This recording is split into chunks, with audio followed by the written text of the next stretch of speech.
What is up, everyone? Being black means that there is a lot of taboos, that we kind of just don't talk about. You know what I mean? Because we have like a lot of sayings that's basically code for normalize this terrible thing. Don't ever like speak out on it or against it or whatever. It's kind of like when I was a kid growing up, my mom would be like, accept it, which was kind of like her way of just saying, stop being so bummed out about things you can't change or control. Just accept it. And then as time went by, it became, don't worry about that. Don't worry about all that. And now it is what it is. So it's just like, there's a lot of taboos, but like the taboo is basically accepted and treated as something that like we should. It's like, pay no mind to the man behind the curtain kind of thing. It's like, if the elephant is in the room, let the elephant. If the elephant is in the room, let the elephant destroy everything. We're not gonna even, what elephant? Or we just go a completely different way and just go, that's just the elephant. The elephant's always been there, so it's just, let's not even talk about the elephant. The elephant has always been there. They're gonna be there, so whatever. It's basically that kind of concept, and it stresses me out because there's a lot of things, that I feel like we need as a culture to talk about. There's mental health issues, there's politics, there's sexuality, you know, there's a lot, that there's race relations. How do we? It's like, why can't we treat half black people with the same respect as we would treat anybody else? Is uh being being a black dude the equivalent of being a white person in our own community? Like the biggest Karens I've seen in the black communities are black dudes, and I say this as a black dude. Mm. I shouldn't have opened up with that because I know that at some point there's gonna, I really didn't want to talk about that until like much later, but I just feel like it's definitely something that I kind of just wanted to get off my chest a little bit because growing up black means that I had to sort of like just sort of bury and stifle and conceal and push down a lot of things that I've always wanted to talk about. One of the few reasons why I love having, a YouTube channel and just sort of being in my own little box, so to speak, is the fact that like, like I can get a chance to say these things with impunity and not have to worry about, you know, um, anybody telling me, oh, you shouldn't talk about that. Don't talk about this because if you do, then we're gonna make your life miserable. Blah blah blah blah. Something's gonna happen to you if you talk about this thing. I'm glad that that's not the case. One of the things I wanted to talk about was death. Now I wanted to kind of talk about death when Jason David Frank died, but I was no lie, that still hurts. Yeah, that still hurts actually. But like the big reason why I wanted to talk about death is because like one of the big reasons why I'm doing this YouTube thing or trying to get, do these videos and keep myself, kind of frequent or whatever, is because at some point I'm gonna die. You know, like it could happen today. It could happen in a week. There's the late Twitch from the Ellen show. He passed, right? And like one of the biggest things that I'm seeing about him is that like there was a video that he posted up a week before he passed, and it was, he seemed like he was happy, he seemed like he was upbeat, he seemed in good spirits. So the one thing that a lot of people are saying is, oh, there might be a conspiracy on how he died because he was happy when he was alive a week before, in fact. And I can assure you guys, like, depression is one of those things you're just not gonna know. Like, you can't look at like every. I want to say, mm, I want to say everybody I know, at least every other person I know, has depression. Like really, really, really bad, soul crushing, crippling depression. So sometimes the only thing that's keeping them going is either, for me, it's spite. You know what I'm saying? For me, it's spite. It's basically there's something out there that wants me to fail and wants me to die and wants me to be hurt, and I'm just not going to give it that satisfaction. If there's nothing else in my life that's going to go right, at the very least, I'm not going to satisfy the one thing that's probably motivating all this bad stuff happening to me. To just, it's like it's like if you're going to take me down, you're going to take me down kicking and screaming. That's Louisiana in me. You know, so there's that. But my whole thing, but that's just me though. That's just me. I do know that for some people they have something that motivates them, be it like their family or like people who just sort of keep them, people who make them feel good about themselves. You'll be surprised, like I think the weirdest thing about society nowadays is that when I was a kid growing up, there was this whole push toward, there was this entire subculture that was dedicated and devoted to pushing, be true to yourself or be an individual, don't go with the group.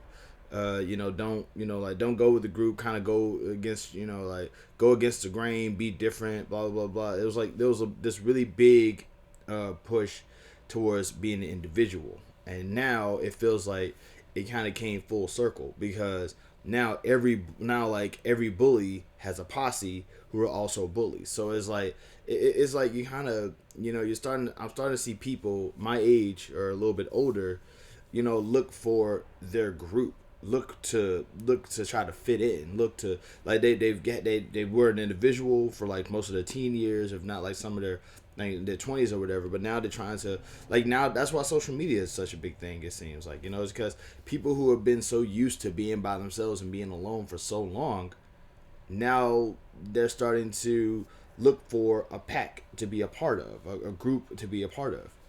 And you're starting to, and like for some people, and it's really easy to say, oh, the heck with them people, don't care what people think, don't care what people say, but people's words do have power. So if you're talking to a person who has depression, you know what I mean, you got to pick your words very carefully, because you don't want to be the reason why this person goes over the edge, or rather you do, and you're just evil like that. But it's like, but yeah, like depression, sadness, is definitely, like, I'm not going to seriously sit here and say that Twitch died because he was a depressed man or anything like that. I don't know the man. But I will say that normally when someone goes to that length to harm themselves to a point where they can't come back from, is usually because there's just something out there that's just sort of pushing them into that direction. And sometimes it won't even be an external incident. It won't even be like an external concept. It will probably be like internal. Speaking for myself here as a depressed person, like a lot of my attacks come from me having flashbacks about some of my worst memories, my absolute worst memories. Like I when I was younger, I used to always sort of like tell myself, like my life was miserable because I don't have any good memories. And it's like, there's a saying is like, if you keep telling yourself something, your body doesn't know what's true and what's fictional, so you're going to believe it. So I've been trying to convince myself that I have also good memories as well. I have some of my best memories, this year, in fact. So but we don't, like I say, growing up black, you kind of didn't have this, you didn't have a chance to talk about it like this. I didn't have a chance to be this in depth, like therapy is expensive. Oh, well, therapy is like, well, no, therapy is affordable if you're in X and O place and have this kind of insurance and blah, blah, blah, blah, blah. And it's like, well, I mean, I'd be like, I don't have that kind of insurance. I'm not in this place. It's not like I could just call somebody up and just be like, hey, can I talk for a little bit? Just get this off. Just get this off my chest a little bit and then just ramble on about nothing. For like, I don't know, 10, 15, 20, half an hour. An hour. Lord knows I need it. But, I really do feel like we do need to have, like, a lot of times some of our biggest issues come from, the silence. the don't worry about it, the taboos that we just don't want to have a discussion about because we don't know how to help. And I feel like that's kind of what it boils into, is the fact that as a society we don't know how to help with these things that we deem as problems, so we just ignore it and try to normalize it. So instead of like seeing it as a problem, we just say, oh well, that's just how it is, you know. And it's, it can come from, laziness, but it can also just come from the fact that it's like going, I would rather do absolutely nothing and not harm anything than try something and destroy it all, you know. And that is, that all or nothing kind of mentality, it just doesn't work, which is also a mental problem. I really don't like the whole laugh to keep from crying thing either. I don't like that. I feel like that's just, just, like that's the universally accepted way to handle trauma and pain and stuff like that. And I think the reason why I don't like that is because it feels like you're basically just lying to yourself. I mean, sure, some things are funny. So, like, for some people, it's a good way to get over things. You know what I'm saying? Just making it into a joke, right? But also, some things just aren't meant to be funny. Like, some things aren't meant to be, because like, I'm convinced that if you laugh about something enough, you start to normalize it and you start to accept it as something good. And I feel like that shouldn't be the case here. If there's something that stresses you out or hurts you, you know what I'm saying, and you're trying to use it, like, you can't use the knife to tickle yourself, because at some point, you know, I'm not saying to, use a knife to stab yourself, but don't use the knife to tickle yourself. You know what I mean? You can always just put the knife away. Only use it when you need it.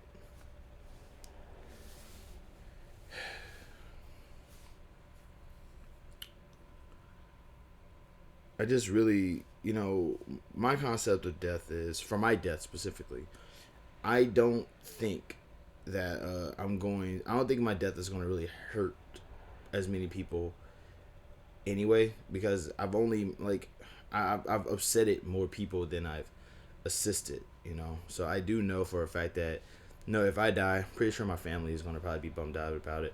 Maybe my girlfriend, maybe some friends of mine, and you know, I do love them. I do love them. I do adore them. I want nothing but the best for them. But like, I think the thing that really kind of bums me out is that, like, if I die, you know, there's no way for me to like tell them that I love them and that they meant a lot to me. You know what I'm saying? Y'all, I found my pack, so to speak. I found my group. I found my circle, and albeit as small as it may be, it's like I really do appreciate and value y'all as human beings. Y'all are wonderful and lovable human beings, and this is including the people who have gotten tired of me. Because I actually do take it personal when people like cut me off on Facebook without even as much as telling me, "Hey, this is why I'm cutting you off." You know what I'm saying? I appreciate those people too. People just outgrow each other at some point. It makes sense. You know, but like I think that they're pretty awesome people too. It's just the whole idea is that, like, what I don't want is to just leave without actually ever getting a chance to say goodbye to people, you know? So I guess this is my pre-recorded goodbye, so to speak. So that way when I do pass on, which is probably not soon, trust me, not for me anyway. It won't be my reason. It's like if I die tomorrow, it won't be because oh wow, he was not feeling too good and all this, and he just wanted to off himself. It's like, no, that's not it. If I die tomorrow, it'll probably be because some of these irresponsible drivers just, because man, have you seen? You got to pay attention to some of the drivers here. They're ridiculous. But like, I do want, like, I do want there to be a way to tell people goodbye before I die, And I know it's a little, you know, predetermined, it's a little premeditated, but that's uh that's kind of what I want to do, you know. I love y'all. I want y'all to have peace among yourselves and each other, and also seriously, care more about like your local political scene, because I mean the game can be changed in such a ridiculously massive way. I'm just saying. A lot of depression here can also be politically motivated to keep people down, so they can be apathetic towards trying to change the rules to better their environment and society. I'm just saying, just a little tidbit, just a little salt, you know. But seriously though, um, just know that I love y'all. I really do. I really appreciate y'all. Y'all really y'all really keep a brother out of a dark place, and it's something that I can honestly say I truly appreciate. Love and peace, y'all.